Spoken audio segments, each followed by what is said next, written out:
La Polynésie, donc, François Mitterrand, le chef de l'État, est arrivé en Polynésie. Je vous disais il y a un instant qu'il avait été sévère dans son constat des déséquilibres frappant ce territoire français de près de 200 000 habitants.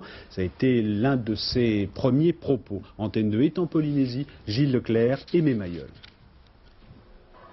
C'est surtout demain que François Mitterrand retrouvera la population polynésienne à l'occasion des 100 ans de Papeete. En attendant, la première journée du chef de l'État a surtout revêtu un caractère institutionnel. Personne n'a été oublié, du gouvernement local aux membres de l'Assemblée territoriale. Depuis 1984, en effet, la Polynésie jouit d'un statut d'autonomie interne.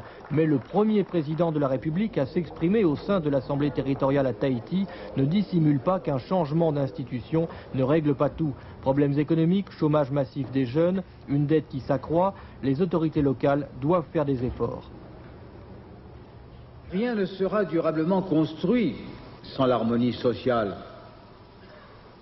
laquelle repose, il faut s'en convaincre, sur une répartition équilibrée des fruits de la croissance.